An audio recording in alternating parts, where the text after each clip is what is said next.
Wow, এসেছি অনেক দিন পর। I am back. এটা কে রে? কে এসেছে রে? তুই না মরে গেছিলিস না, আবার বেঁচে এসেছিস? কে গো?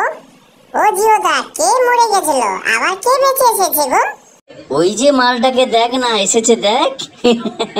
মরে গেছিল মালটা এসেছে। আমি মরিনি, তোদেরকে মারতে এসেছি রে।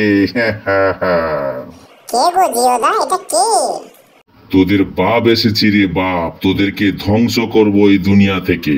যা যা, 4G নেটওয়ার্ক ধরে না, সে আবার 5Gর সঙ্গে টেক্কা লিবে। যা বলেছো জিওদা, একদম ঠিক বলেছো। তোরা তো বেইমানি করেছিস জনগণের সঙ্গে, তোরা ধাপ্পা দিয়ে লুট করেছিস। সবে বাড়িয়েছিলাম, ভেবেছিলাম কিছু পয়সা কামিয়ে নেব, শালা কোথা থেকে চলে এলো শালা চিটিংবাজ। হ্যাঁ গো জিওদা, একদম ঠিক বলেছো গো, ভেবেছিলাম একটু বাড়িয়েছিলাম, এই শালাটার জন্য হবেই না। হ্যাঁ রে ভাই, এয়ারটেল কি করি বলতো এখন? এ শালা যা এসে পড়ে লেগেছে, মনে হয় ডুবে যাব।